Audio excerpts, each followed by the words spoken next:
Everybody, welcome back to Lettermen Row. This is Rapid Reaction brought to you by Byers Auto. All hands on deck for this one, maybe even a special guest that's just going to pop into the screen later on. We'll see. I'm Austin Ward. That's Tim May, Jeremy Birmingham, and Spencer Holbrook. We've been waiting and waiting and waiting, and there's good news. Big Ten football, Ohio State football, will be back the weekend of October 24th. It's a complicated dance still. As Tim and I have talked a number of times on the Tim May podcast, it's still a challenge, but since there's now daily testing, since other schools have already been playing now for a couple weeks, and a number of other factors, the Big Ten now believes, after saying definitively that it would not revisit the decision to cancel or postpone the fall season, that it can now safely do so, and it will next month. There's a lot to unpack here, but Tim, I'll start with you. We've been all over the map on the optimism that this could happen, and then Saturday it became a real thing. I don't know why it still took for 5 days for them to vote yes, but here we are.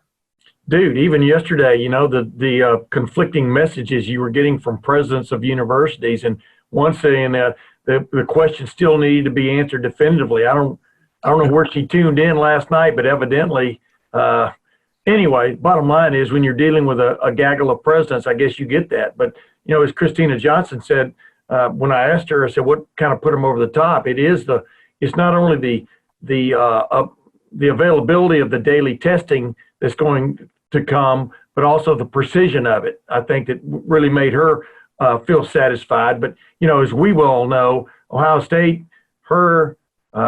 Gene Smith, they were leading this charge for a while to reconsider the decision to postpone Big Ten football to the spring. And to think it just came out of osmosis, I think, is a little bit of a rewriting of history. But the bottom line is it's going to happen. It's going to happen a week later than I thought it would, October the 24th instead of October the 17th, which puts everybody in a time crunch there, a pinch point. But the big news is it's happening, and that's what matters most. Yeah, I think that, Berm, as we've talked about this, obviously the other two that were part of that initial Three Amigos group, Nebraska and Iowa, they deserve credit. James Franklin, Jim Harbaugh have been publicly outspoken about trying to play football this year and the way to safely do it. But I have no hesitation whatsoever to say that this would not have happened without Ohio State, without Ryan Day, without Dr. Borchers, without Gene Smith, without Christina Johnson.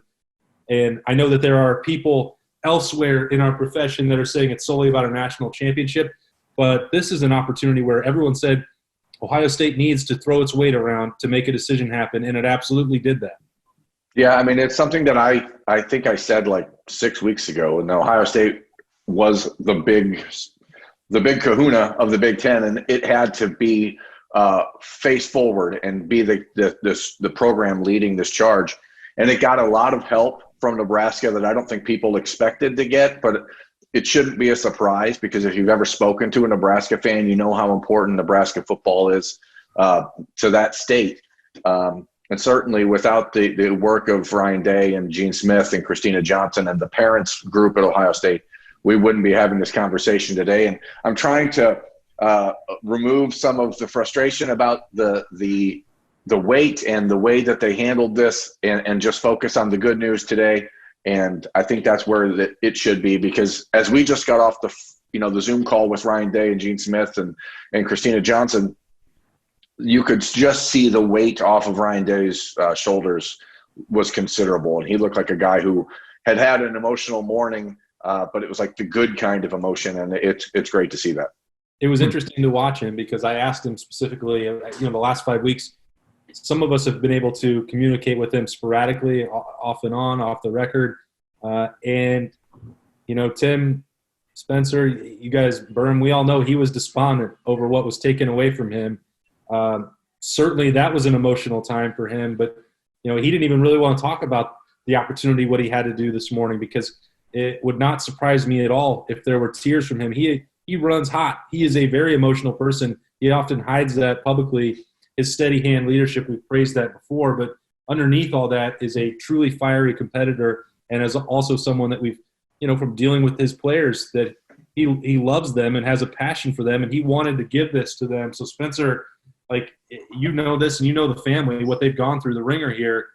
This was a special moment, I think, for the Buckeyes, because everything that they want to play for is now back within reach.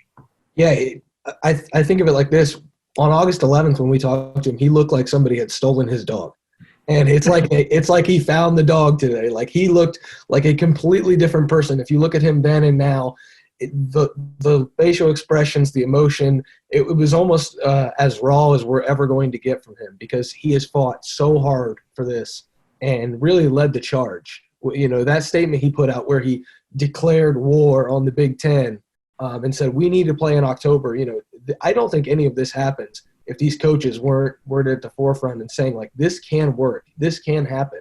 And for him to lead the charge as a second-year head coach and really, really put himself out there and show the kind of leader he is, I mean, it really shows, you know, what kind of person Ohio State has leading the program. Yeah, you know what's interesting, too, is that October 24 instead of October 17, it's almost like, okay, we'll let you play, but you don't get to play till a week later than you want. Yeah, I mean, all that. But speaking of the dog analogy, that's great. But it was someone stole his dog with a big gold chain around its neck, because, you know, there's a sense he knew, and everyone knows who's been watching Ohio State football, this is a special team.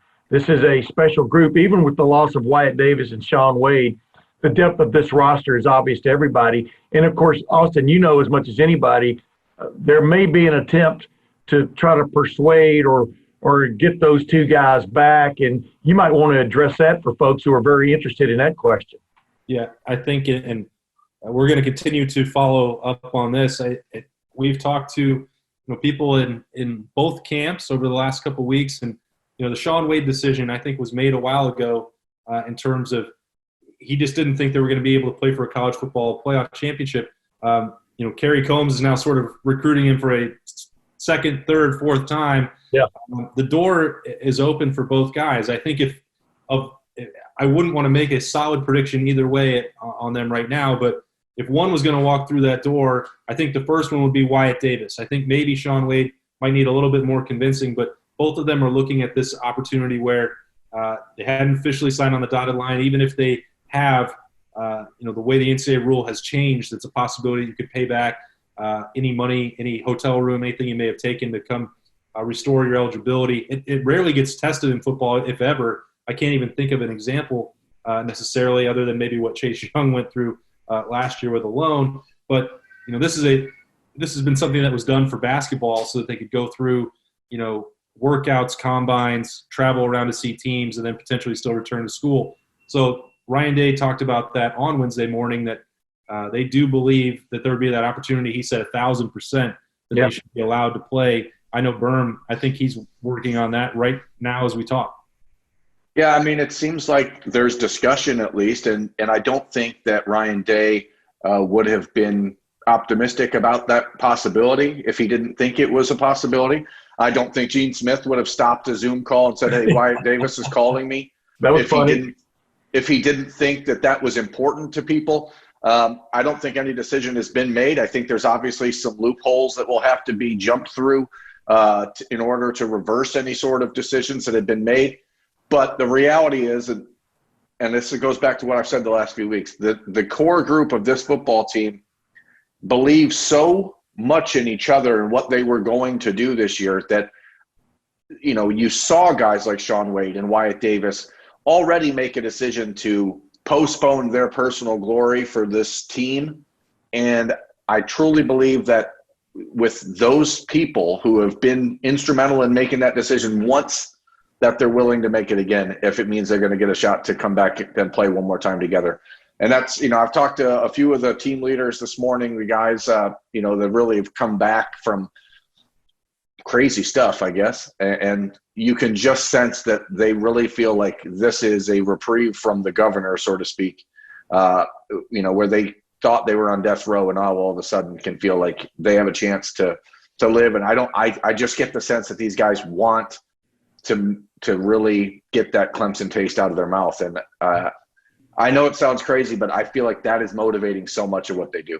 Yeah, what about the leadership of Justin Fields too, though, Austin? We've talked about this. We all have, and Ryan, they brought it up too. But, I mean, as a buddy of mine said when he heard about Wyatt Davis and Shaun Wade leaving, he goes, well, just alert me if Justin Fields is leaving. That's when I'm going to get really worried. I mean, we're we're watching what a lot of people, not just me, but a lot of people who've watched Ohio State football for decades and decades believe is the best quarterback, most talented quarterback to ever play the position at Ohio State. And then his leadership through this has been obvious to everyone. It's been off the charts. So, wow, I think is the right word for Ohio State fans, the fact that they're going to get to see this team play. Yeah, and it's going to be an interesting schedule. I don't think there's any doubt about that. We didn't know that right when we got that statement from the Big Ten on Wednesday morning, it was all about the medical protocol, and there was no schedule involved. There still isn't. Barry Alvarez, who chaired the scheduling committee for the Return to Play Task Force, said hopefully by the end of the week they'll have that nailed down. Some of the details we do know. It's going to be 8 games. There will not be any bye week. They will start on that weekend of October 23rd and 24th. They will play through December 19th. There will be a unique East versus West shootout, I guess. 1 versus 1 will be obviously for the Big Ten title, and then 2 versus 2, 3 versus 3, on down to what should be an absolute banger between Rutgers and Illinois. Be there for that on that weekend. It's going to be fantastic. A nice little appetizer for what I think will probably be Ohio State and Wisconsin yet again. That's probably for another show, but this, Spencer, is interesting to me that you removed all that flexibility that they talked about in early August. Now you're going to play nine times in 9 weeks, or you're trying to. There are challenges to doing that, and everybody is trying to celebrate and enjoy this day, and I'm not trying to at all revert to any pessimism or Debbie Downing, but that's going to be hard. 9 times in 9 weeks with no hiccups and no margin for error if you're going to be in the college football playoff. To me, that seems less than ideal.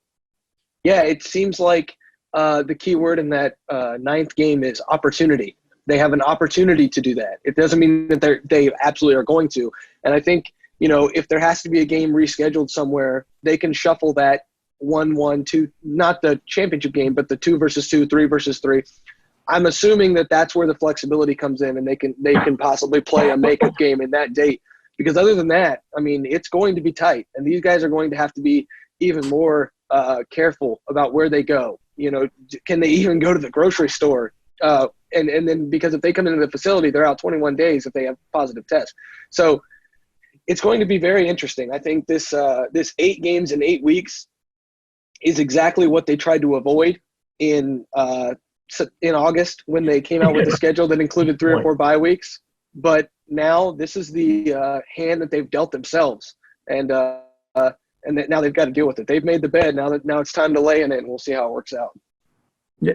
I might add too, Austin, that keep looking at the other leagues and what they're doing, and the fact that they return to play and stuff. And of course, I think the SEC has a pretty ambitious schedule starting next week. When you look at it, and I keep reminding people that you can put everything down on paper, but everything right now is in pencil for every league. And we'll see if the SEC can play even its ambitious schedule over that time frame. But so, it's really going to be an interesting next 2 months, the way I look at it, in terms of how many games everybody actually ends up playing, and I mean across the country.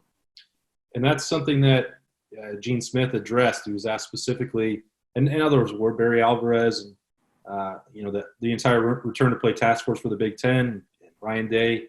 What's it going to take for the college football playoff? Well, Gene Smith has been on it. He knows what the protocols are in place. Gary Barta, the Iowa athletic director, is leading the college football playoff selection committee this year. Barry Alvarez has served on that group as well. When you look at the criteria, I think that this is important for people to remember. There isn't a minimum number of games required on there. It's obviously never come up. So that's not in there. What you're going to be looking at this year is a conference championship. The Big Ten will have one. I don't know, how you get there, if it's going to take all 9 games, if you miss one, how that's all going to work. If you need a special tiebreaker, depending on what games get canceled, we're going to have to cross that bridge when we get there. But there will be a conference champion, and there will also be a large enough sample to use the eye test. And so people have asked me right away, is this enough time for Ohio State to get in the college football playoff? Well, they're ending on December 19th, and I have a hard time imagining that anyone is going to pass the eye test any better than Ohio State with this roster and what we expect from them. And if you add Wyatt Davis and Shaun Wade back in that to go with Justin Fields, this is, I think, Burma, historically talented Buckeyes team and everyone is going to recognize that if they go undefeated, whether that's 7 games, 8 games, or 9 games. Yeah, I mean, I think you look back in the last, especially 30 years of Ohio State football, and there's a few teams that sort of stand out. There's the 96 team, the 98 team, the 2015 team, last year's team, which I thought played the best set of 13 games I've ever seen an Ohio State football team play, until the last half of the Clemson game.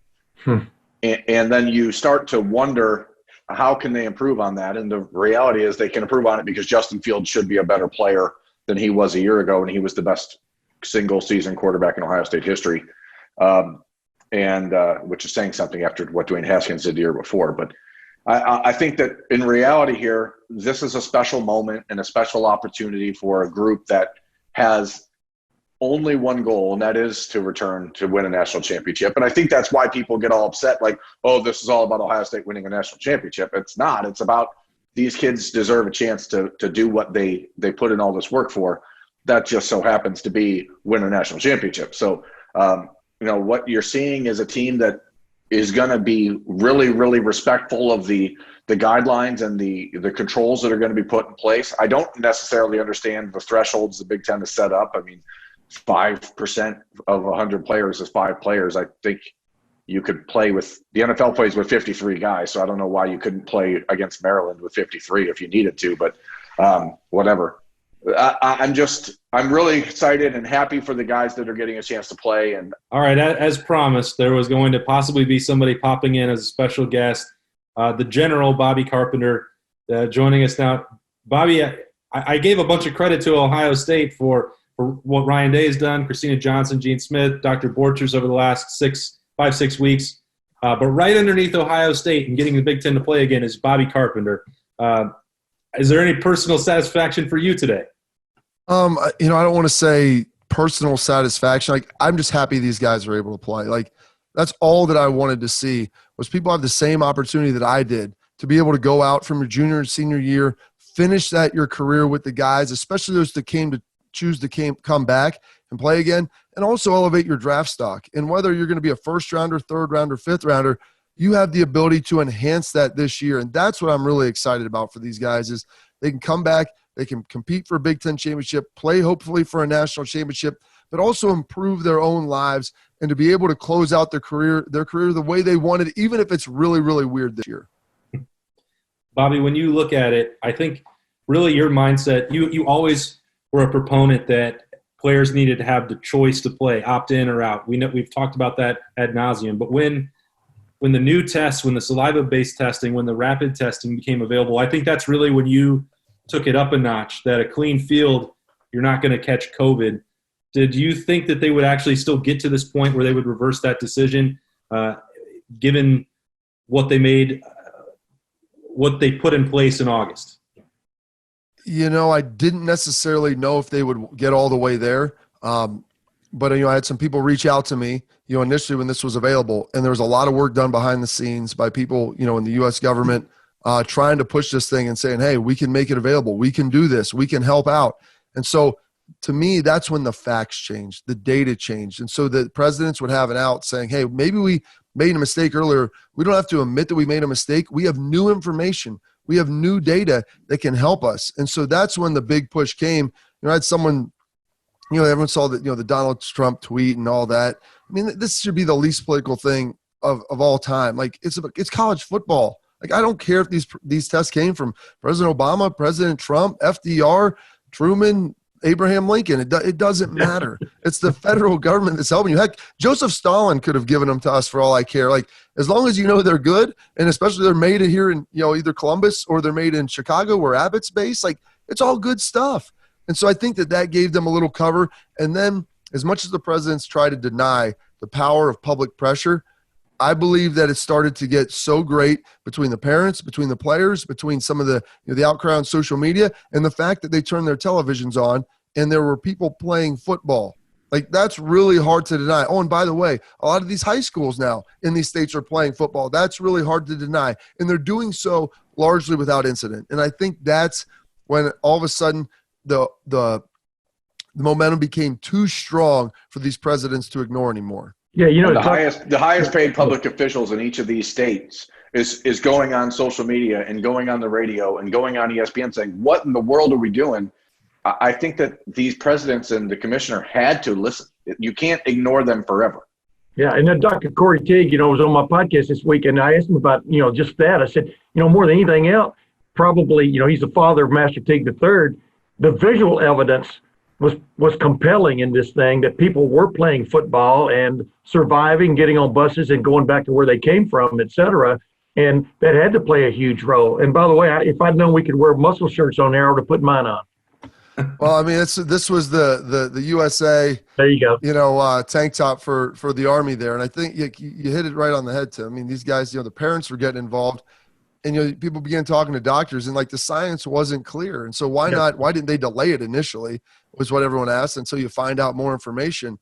But it was just mismanaged. And the fact that they said they couldn't gauge the public outcry, that to me, I mean, I'm not the smartest guy in the world, but I'm going to acknowledge I'm not the smartest guy in the world. I have a couple gifts. There's some things that are low points, but self-awareness is the key. And understand what school you're the president of. 4 of the largest 10 stadiums in the country reside in the Big Ten footprint.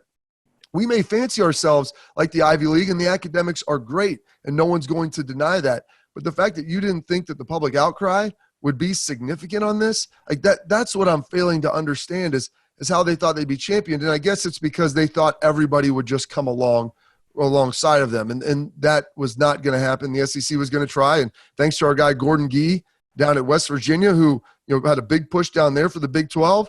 Yeah. And then Notre Dame, ultimately kind of saving the ACC. And so you saw it could be done safely and done responsibly. Yeah, in your footprint. That's the main thing. Yes. In your regional footprint. And that's the thing that stood out to me is, if you want to do something, you can find the reasons to not, to do it. And if you want to come back to play, you can find the reasons to come back to play. And of course, they've come back to play grudgingly to a certain extent when you consider, like you said, the 21-day situation. If you test positive, that's overboard in my opinion. I'm not a doctor, but they've put a lot of parameters on this that still, it's going to be tough from week to week to meet all the criteria, but it looks like they're up to the challenge. Bobby, when you look at this as we wind down here on Rapid Reaction, brought to you by Byers Auto, before you get out of here with us, 8 games in 8 weeks, 9 in 9 weeks with that the 8+1 model, as Kevin Warren and Barry Alvarez called it. Do you have any outstanding concerns about that? I think we all sort of expected October 17th would be the date to build in a bye. 9 for 9. Do you have any concerns about the way the schedule is actually set up? Well, they couldn't make it easy on themselves. You couldn't start the 17th. You couldn't have got this done late last week and given yourself, 1 week bye to make up games and to have other opportunities, because it wouldn't surprise me if you have a game or two canceled in there due to, lack of player participation because of, quarantining and different stuff. And so that's what I'm surprised about is the fact that they pushed it back. They didn't give themselves any leeway, which I guess shouldn't surprise me based upon how everything has been coordinated at this point anyway. But they made it harder on themselves than I think they needed to in doing that. But that's a function of where they got to now. And some players were leaving. They're off campus. You got to bring them all back. And I don't think everybody was as prepared as Ohio State to restart. Heck, Rutgers wasn't, because their president's coming out and talking about how, cheap political tricks. And it sounded like, they were going to be bound and determined not to play football. So I think some of these schools were surprised, so they might need a longer time to ramp up. And so this is what we got. And so you take it, you do the best with it, and at least it's a shot, which is all I really wanted for these guys at the beginning, is an opportunity to prove to everybody that they can do it safely, and all the work they put in the offseason would ultimately be rewarded. It's especially frustrating because fundamentally nothing has changed from last Friday when we expected this to happen to today. Right. And that's because all that's really happened is time got wasted, because this decision, as Austin and I and Tim and we've all talked about it, this was pretty much sorted out last Thursday and Friday. So what happened in the last 5 days? I mean, the Big Ten in the 5-day window right now is sort of embarrassing itself on the front end and the back end of this. But what has changed in those days besides just the Big Ten not wanting to get scooped by a hot mic on Tuesday night, because nothing changed from Tuesday night to Wednesday morning. There are so many cheap shots you could take right now, but a gentleman decides to rise above that and move on. Well, I'm not a gentleman, Timbo. Yeah. You said you were going to hold off on the criticism and you were just going to celebrate the return of football. Well, hey, I'm happy as hell for these kids. Like Bobby said, I mean, this is about these kids deserve the chance to play. And all we've said from the start was give us a good faith effort that you were going to put them in a position to try. And now they've done that, so let's just let it ride and see what happens. The Buckeyes can play for a national championship. The Big Ten can compete for a college football playoff berth. That's what's important. Yeah, and we all get to break down now the return of football, a historically talented group of Ohio State Buckeyes. That's obviously going to be a big talking point on the Morning Juice with Bobby Carpenter and Anthony Schlegel. Don't miss that. Fantastic way to get your day started. Tim May, Spencer Holbrook, who dropped out, Jeremy Birmingham, I'm Austin Ward at Lettermen Row. We're going to have way more coverage coming, I promise you, as we head towards October 23rd and 24th, what should be an interesting, entertaining season as the Buckeyes get rolling back on the practice field. This has been Rapid Reaction. It's brought to you by Byers Auto. Stick with us at LettermenRow.com for full coverage of the Buckeyes and the Big Ten. Way more coming your way. Bye-bye.